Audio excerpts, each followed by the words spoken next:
ओम शांति। जनवरी month आता है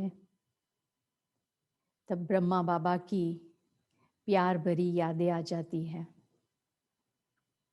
और साथ साथ इस जन्म का बचपन भी याद आता है। बचपन में एक बहुत बड़ा संकल्प था कि इस जन्म में मैं कुछ नवीनता करूं। समझ में नहीं आता था क्या करे, और परिवार में जॉइंट फैमिली में हम रहते थे। तो उसी समय हमारा चाचा का लड़का साधु बना स्वामीनारायण में। तो मुझे अंदर से एकदम खुशी आ गई कि मैं भी कुछ ऐसा कार्य करूं कि बहुत मुझे खुशी का अनुभव सदैव रहता रहे। उसी समय पता नहीं था क्या करना है। तो पिताजी ने, हम अफ्रीका में रहते थे उस समय, एजुकेशंस वहाँ की रीति से होता जाता था। तो पिताजी ने सोचा कि उसको कहाँ स्टडी के लिए भेजे। तो हमारे सामने 3 जगह पे थे, अमेरिका भेजे, लंदन भेजे या अपने भारत देश में भेजे। फिर खुद ने ही कहा कि भारत में अच्छा रहेगा, कि भारत के संस्कार, संस्कृति और अपनी ही भाषा रहेगी। तो हम भारत में बड़ौदा में आए, वहाँ बोर्डिंग हाउस में रहे। तो एक अंदर से एक प्रेरणा हमेशा आती रहती थी कि कुछ नवीनता करना है, कुछ करना है। तो लास्ट ईयर यूनिवर्सिटी में हम थे और यूनिवर्सिटी में फाइनल एग्ज़ाम चलने वाली थी। मेरे साथ मेरी सहेली थी, उसने कहा कि आपकी कॉलेज के सामने ही एक आश्रम है जहाँ बहुत अच्छी भगवान की बातें करते हैं। तो तुरंत ही हमने कहा कि चलो हम वहाँ जावे। तो जैसे मैं राजयोगा आश्रम में मैं आई, तो जैसे मैंने पाँव रखा, मेरी दृष्टि ब्रह्मा बाबा की आंखों पे पड़ी और जैसे अंदर से एक आवाज़ आया कि बच्ची, आपको जो चाहिए यहाँ है। उस समय कॉलेज का नशा था, अच्छे फ्रेंड सर्कल थे, माता पिता भी बहुत अच्छी तरह से एजुकेशन दे रहे थे। तो हमने कहा अंदर से ही, जैसे आवाज़ साइलेंट से, कि हमको कुछ नहीं चाहिए, हमारे पास सब कुछ है। फिर भी दोबारा वो पावरफुल संकल्प आया, वो आवाज़ आई कि बच्ची, आपको जो चाहिए यहाँ है। उसी समय सेंटर की जो निमित बहन थी, उसने कहा कि आप ये फॉर्म भरो और आप ये राजयोगा का कोर्स शुरू करना। उसी समय मेरी दृष्टि बार बार ब्रह्मा बाबा पर जाती थी और बाबा का इतना मुस्कुराता हुआ चेहरा नज़र में आता था। तो मैंने कहा कि ये बाबा को मैंने कहाँ देखा है। तो उसी समय बहन ने कहा कि बाबा ने तो 1969 में अपना शरीर छोड़ा। तो फिर भी अंदर से लगा कि नहीं, हमने बाबा को कहाँ देखा है। बस उस दिन से आज तक हम बाबा के ईश्वरीय सेवा में चल रहे हैं। उसी समय बहुत ही अंदर से उमंग उत्साह रखता था कि जो मुझे बचपन में एक पावरफुल जो संकल्प था, वो यहाँ मैं अपना पूरा कर सकेगी। उसी समय परिवार वालों में थोड़ा-सा नेगेटिव संकल्प आने लगा, क्योंकि लड़की होने के कारण जब कॉलेज फिनिश होती है, तो उसके लिए ठिकाना ढूँढना शुरू हो जाता है। पर अंदर से मैंने पावरफुल संकल्प किया कि जीवन बनाना है, तो ऐसा ही बहनों जैसा जीवन बनाना है। तो अंदर से मैंने कहा बाबा को, एक जैसे एक दृष्टि से ही बाबा की पहचान आ गई थी और अंदर से एकदम सत्यता का अनुभव होने लगा था। तो मैंने बाबा से उसी समय एक कॉन्ट्रैक्ट बनाया। बाबा को कहा कि बाबा, अगर मुझे आपकी दुनिया में सेवा चाहते हो, तो आप कुछ करना, और आपको लगे कि मैं लौकिक दुनिया में जाकर कुछ अच्छा कार्य करूं, तो आप उस तरफ से करना। ऐसे करके मैंने बाबा पर छोड़ दिया। और दूसरा मेरे को एक पावरफुल उसी समय संकल्प आया कि बाबा ने ये कहा कि अमृत वेला उठकर बाबा की याद करते हैं तो आत्मा को बहुत शक्ति मिलती है। तो उसी समय अमृत वेले उठकर घर के हर एक आत्मा को इमर्ज करके उनको बहुत ही जैसे पावरफुल बाबा की याद का वाइब्रेशन देती रही, ताकि वो मेरे मार्ग में मुझे कोई भी रुकावट न लावे। तो धीरे धीरे मैं देखती गई कि शांत तो होता गया, और उसी दरमियान हमको लंदन आना हुआ। हमारी स्टडी पूरी हो गई थी, फिर लंदन आना हुआ था। तो घर वालों ने यही समझा कि लंदन जाके वो परिवर्तन हो जाएगी, और मैंने पहले से ही ढूंढ लिया कि अपना आश्रम कहाँ पे है और कैसे वहाँ जाना होता है, और कैसे मैं अपना ये आध्यात्मिक ज्ञान शुरुआत कर लूँ वहाँ से ही। उस दरमियान बाबा ने बहुत अच्छा जैसे अनुभव कराते गए, और बाबा की जीवन कहानी जब पढ़ना शुरू किया, तो ऐसे अंदर से आता गया कि मैं भी वहाँ थी, मैं भी वहाँ उस समय ये जो भी सीनरी बन रही थी, मैं भी वहाँ थी। तो ऐसा अंदर से एक खुशी का भी अनुभव आ रहा था, साथ साथ बाबा के साथ का इतना प्यारा संबंध भी बनता गया, और ऐसे लगता गया कि बाबा ने मेरे को ढूंढा और बाबा ने मुझे अपनी सेवा के लिए तैयार कर रहे हैं। मधुबन पहली दफे जब गए, तो आंगन का ही जैसे दृश्य देखकर ही लगा मैं यहाँ पहले भी मैं आई हूँ। और फर्स्ट टाइम जब भी दादियों को मिले, तो ऐसे ही लगा कि हाँ, जरूर मैं पहले आ गई। तो जैसे कोई नवीनता नहीं लगी, जैसे मैं जहाँ से मेरा पार्ट पूरा होगा और अभी ये पार्ट शुरू हो गया।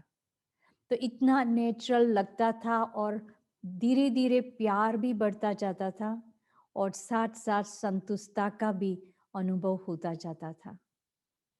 और दीदी जी थी, मनमोहिनी दीदी, तो जब उसको मिले तो उसने मेरे को कहा कि क्या डबल टीचर बनेगी। उस समय तो पता भी नहीं था कि डबल टीचर क्या होता है, वही कॉलेज लाइफ के नशे में थे। तो हमेशा हाँ जी का पार्ट होता है, तो मैंने कहा हाँ जी।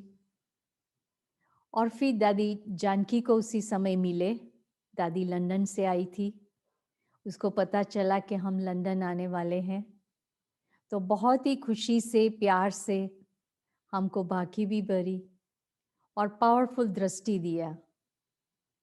और जब भी अव्यक्त बाप दादा का समय आया, तो बाबा ने भी बहुत ही मुस्कुराते हुए बहुत ही अच्छे वरदान भी दिए।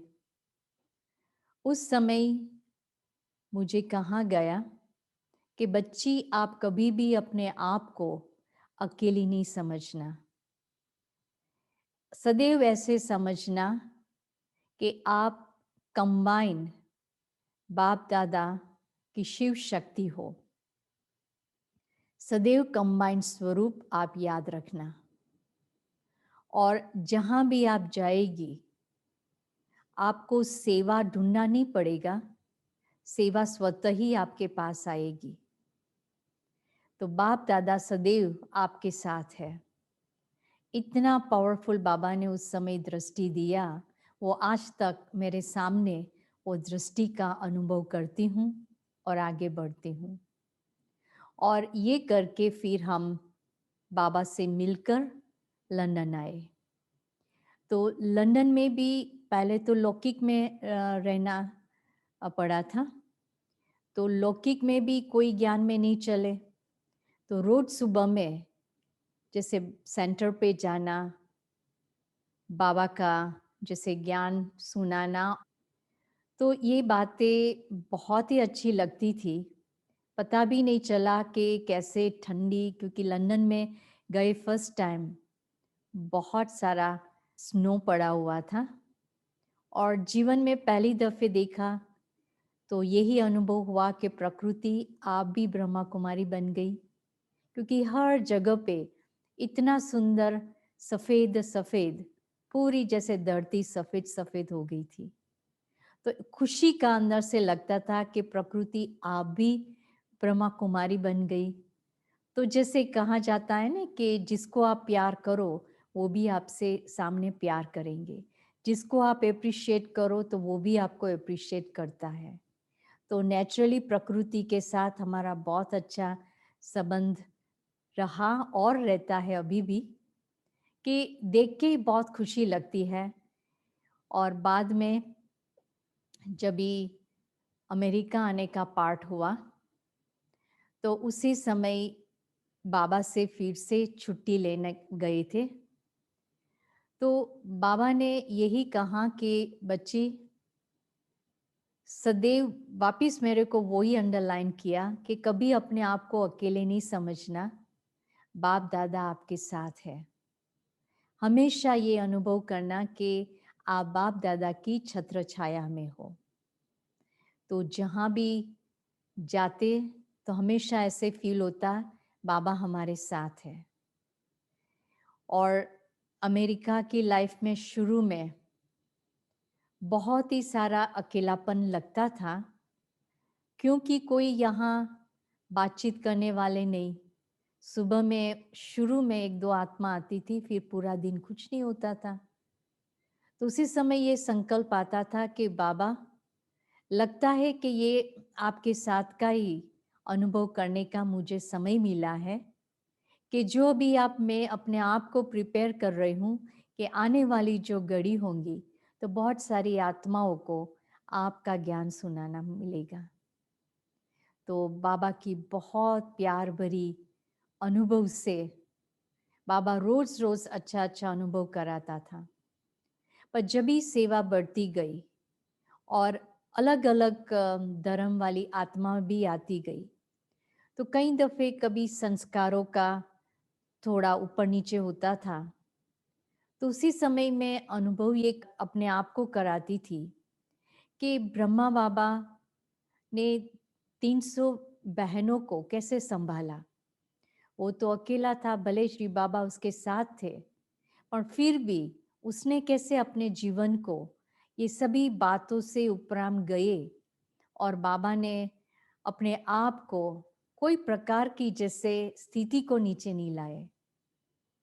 तो ये बहुत बड़ा मेरे सामने एक एग्जाम्पल रह गया कि जब भी कोई संस्कार का टकराव होता है तो तुरंत ही बाबा को याद कर लेते हैं कि बाबा ने ऐसे किया तो मैं भी ऐसे करूं। और कभी कोई कर्म योगा के करते हैं तो उसी समय जब बाबा थे तो कोई बहन आके बाबा को कंप्लेन करते थे कि बाबा इसने ये सेवा नहीं किया। तो बाबा खुद कहता था, बच्ची बताओ क्या नहीं किया, और उसी समय बाबा खुद करना शुरू करता था।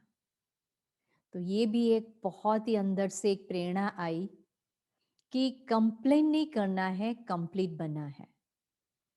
तो बाबा कैसे प्रैक्टिकल में कार्य करते गए और फिर वो इतने अच्छा लाइक अपना स्टेटस ले लिया, तो मैं भी उसी परम पिता परमात्मा की बच्ची, तो मैं भी क्या नहीं कर सकती हूँ। तो ब्रह्मा बाबा कदम कदम में बहुत ही अच्छा एग्जाम्पल बना कि हर बाबत में, जैसे रमणीकता और गंभीरता का भी बाबा ने बैलेंस रखा।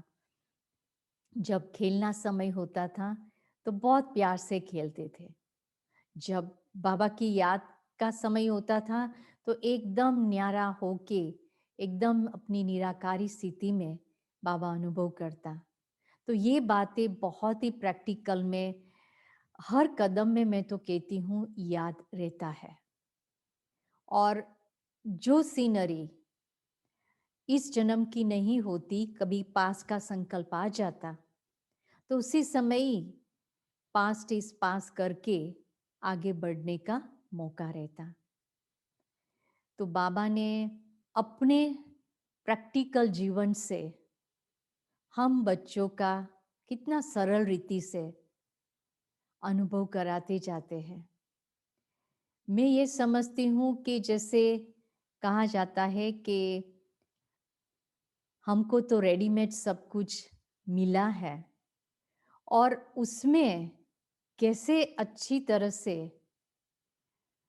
आगे बढ़े। तो बाबा सदैव हमारे साथ है, उनकी छत्र छाया के नीचे हम रहते हैं। बड़ों के शुभ भावना शुभकामना काम करता है, क्योंकि बड़ों ने अपना जीवन ब्रह्मा बाबा ने कैसे प्यार से समझाकर आगे बढ़ाया, ऐसे हम भी कर सकते हैं। ये विश्वास है, और सदैव विश्वास दूसरों को भी कराते हैं। बाबा कार्य करने के बाद एकदम न्यारा हो जाता था कि जैसे कुछ किया ही नहीं है। तो ये भी बहुत अच्छा बाबा का कदम कदम पे चलकर कि शिव बाबा का कार्य है, ये सभी उनके बच्चे हैं। कार्य करने के बाद जैसे जब डिटैच हो जाते हैं, न्यारे हो जाते हैं, तो अंदर की जो संतुष्टता का अनुभव है वो बहुत ही अनोखा अनुभव है। तो बार बार ये लगे कि बाबा कैसे रात दिन बस इस आत्मा को यूज करते जावे, और जितना जो भी कार्य करना है बाबा कराते जाए, और उनकी ही याद से शक्ति मिलती जावे और कार्य आगे बढ़ते जावे। और विशेष सभी लॉस एंजलिस में खास करके यहाँ की दो विशेषता सेवा में है। एक तो सर्वधर्म की आत्मा यहाँ पे है। कहा जाता है कि 150 से भी ज़्यादा यहाँ भाषाएं हैं, तो समझ सकते हैं कि कितनी सारी अलग अलग देश की आत्माएं यहाँ है। जैसे बाबा ने अपने प्रैक्टिकल जीवन से अपने को एकदम जैसे शांति का अनुभव कराया था, तो वो ही अनुभव अभी इन आत्माओं को बाबा की याद से कराते हैं।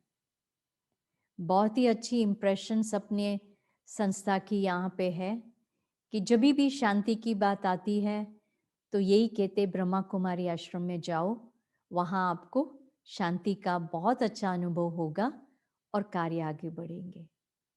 तो इस रीति से सेवा भी बहुत अच्छी मिलती जाती है।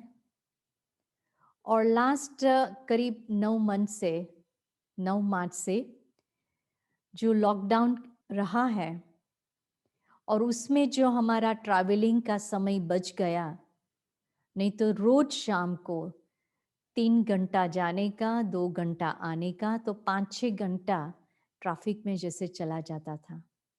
अभी वो समय बचा हुआ है, तो वो समय हम बाबा की प्यार भरी याद में और ब्रह्मा बाबा ने जीवन में कैसे प्रैक्टिकल में कई कई बातें जो करते गए, वो बातें हम कैसे अभी ये समय ज़्यादा मिला है उसमें हम अपना अनुभव करते जावे। और जो भी आत्माएं आती है उसको भी ये अनुभव करके डायरेक्ट उनका कनेक्शन बाबा के साथ जुड़े और वो भी अपने वर्षा प्राप्त करे, ये बहुत ही अच्छा मौका मिलता है। तो ब्रह्मा बाबा की दिनचर्या में बहुत ही एक्यूरेट थे। तो ये बात भी बहुत अच्छा लगता है कि कोई एक सेकंड भी व्यर्थ नहीं जाना चाहिए। और बाबा अपना समय निकालकर एकांत में जाके एक बाबा की याद में रहता था। तो ये तो हम कर्म करते करते ही कैसे अपने आप को अंदर से न्यारा करके बाबा की याद करे, ये अच्छा प्रैक्टिकल अनुभव होता जाता है। और जब भी अव्यक्त बाप दादा का पाठ था तो बहुत ही जैसे एक एक सेकंड उसी समय हमने लूटा हुआ है। बाबा जब भी दादी गुलजार बैठती 6 बजे बैठते थे तो उसी समय उसके पहले ही हम लोग जाके बैठ जाते थे। तो ऐसे बाबा की जैसे बाबा की नज़र मेरे ऊपर रहे, ये बहुत ही उसी समय संकल्प रहता था कि ऐसे मैं अपनी स्थिति में रहूं कि पहली नज़र बाबा की हमारे ऊपर पड़े। तो जब भी आप बाबा की याद में रहते हो तो ऐसे ही अनुभव करते हैं कि बाबा की नज़र आपके ऊपर रहे। बहुत ही अव्यक्त बाप दादा का नज़दीक का अनुभव रहा और बाबा की एक एक जो महावाक्य बाबा ने उच्चारे और जब भी कोई भी आत्मा को बाबा जब भी वरदान देते थे तो उसी समय ध्यान पूर्वक हम सुनते थे और यही लगता था कि बाबा मुझे कह रहा है। भले दूसरे को बाबा वरदान देते थे पर बाबा हमेशा हम बच्चों को सामने रखकर ही वरदान देते। उनकी जो इसके वर्तमान समय नहीं पर उसका भविष्य में जो होने वाला है वो बाबा वर्तमान में उनको अंडरलाइन कराते थे। तो ये बात बुद्धि में बहुत ही रखते कि जिसको भी देखो बस उनकी विशेषता को देखो, उनके प्रैक्टिकल आपके प्रैक्टिकल जीवन से उसको कैसे आगे बढ़ाए, ये मैंने अव्यक्त बाप दादा से सीखा। क्या विशेष था कि जब फॉरेनर्स आते थे तो ज़्यादा तक बहनें ही बहुत सारी इमोशनल होती थी। तो जैसे बाबा के सामने आते थे तो बहुत ही जैसे आंख में से आंसू आ जाते थे। तो बाबा उनकी विशेषता को ध्यान में रखकर बताते जाते थे। जब तक वो आत्मा का चेहरा मुस्कुराता न रहे तब तक बाबा उनको बहुत ही जैसे प्यार से धीरज से उनको वरदान देते थे। तो ये बात भी आंखों ने देखा और यही प्रैक्टिकल में अभी आते हैं कि कोई भी बाबा के बच्चे कोई भी दुख का अनुभव न करे। हर एक को यही एक राइट है कि सब सुख का अनुभव करे। इसलिए तो हम पृथ्वी पर आए हैं सुख का पार्ट प्ले करने के लिए।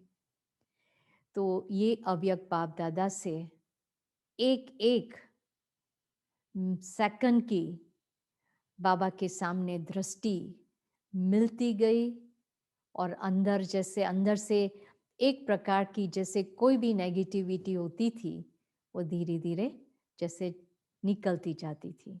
तो जैसे जैसे वो निकलती जाती तो इतना खुशी का अनुभव रहता था, संतुष्टता का अनुभव रहता था, आनंद का अनुभव रहता था, शांति का अनुभव रहता था और उससे भी उपरांत प्रेम का बहुत ही प्यार का अनुभव रहा कि बाबा से लेते गए और बाबा ने फिर इंस्ट्रूमेंट द्वारा देता गया। तो ये बहुत ही प्यार से अच्छा लगता है।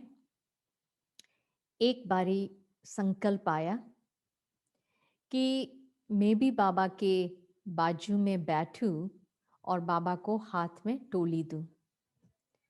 ये कोई पॉसिबल बात नहीं थी, उसी समय तो दादियाँ ही अव्यक्त बाप दादा के बाजू में बैठते थे।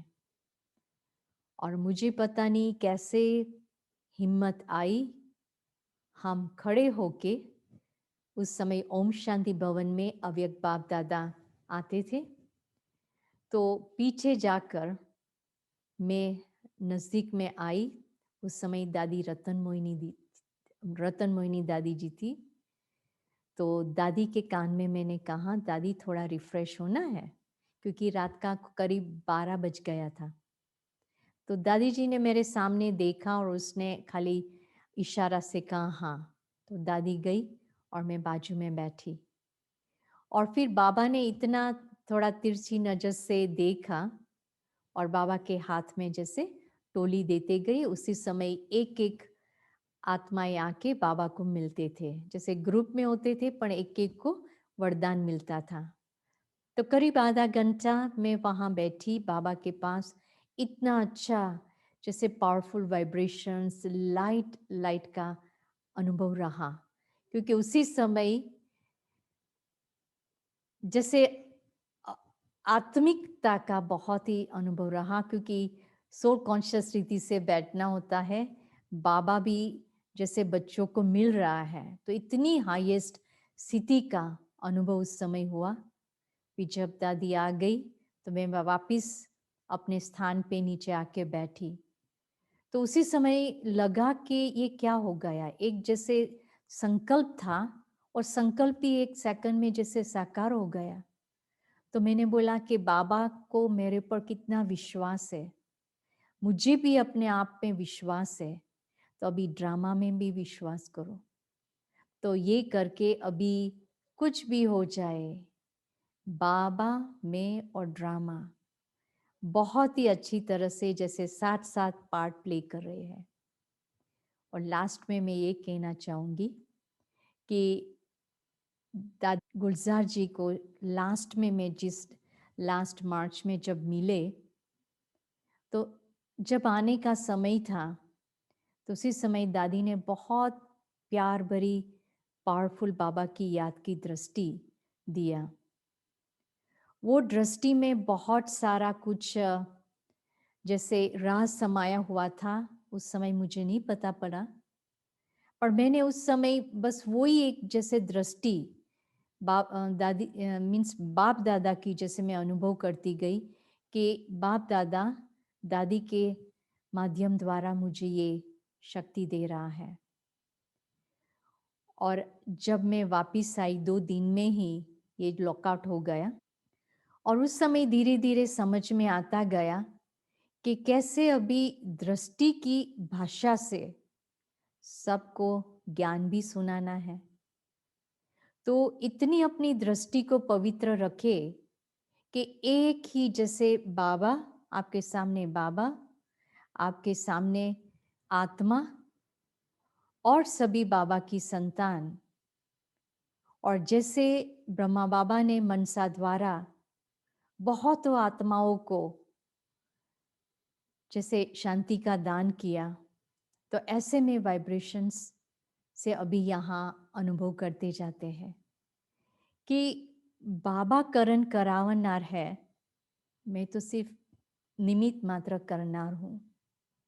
तो ये भी बहुत ही अंडरलाइन होता है, मीन समझ में आ जाता है कि ब्रह्मा बाबा ने कैसे शिव बाबा को अपना ये रथ देकर, जो भी शिव बाबा को बाबा के रथ द्वारा कार्य कराना था, तो बाबा कितना एक्टिव और अलर्ट था, बिल्कुल निश्चय बुद्धि थी। तो ऐसे ही बाबा को फॉलो करते जावे, और जो बाबा को इस रथ द्वारा कार्य कराना होगा वो जरूर कराएगा।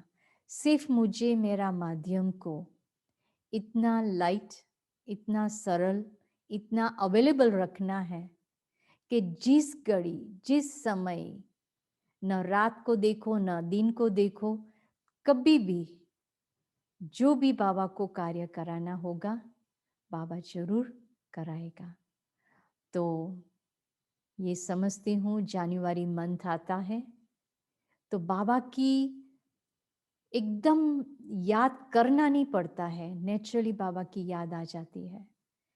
और ही ब्रह्मा बाबा के हर कदम में जैसे कदम रखते जाओ और सफलता प्राप्त करके, विजय प्राप्त करके आप भी आगे बढ़ो और आपके साथ है उसको भी आगे बढ़ो, आगे बढ़ाओ। और जो भी आपके संकल्प में आते हैं उनको भी बाबा की प्यार भरी वाइब्रेशन द्वारा आगे बढ़ाते चलो। तो ये ही एक अच्छा अनुभव रहा और रहता है और आगे बढ़ते हैं। बहुत सारी ऐसा सूक्ष्म में अनुभव की बातें हैं कि एक दो को कैसे भी प्रेरणा करके उनको भी उड़ाते रहो, उनको भी आपसे आगे रखो। ये ब्रह्मा बाबा के जीवन कहानी से हमने प्रैक्टिकल में अनुभव किया कि बाबा कैसे बच्चों को आगे रखकर खुद बैकबोन बन के रहता था। तो हम भी दूसरों को कैसे आगे रखें और ही साथ साथ हम सभी साथ में बाबा को प्रत्यक्ष करें। ये एक शुभ भावना है, एक शुभ कार्य हम साथ साथ करें तो बहुत ही अच्छा रहेगा। अच्छा, ओम शांति शांति शांति।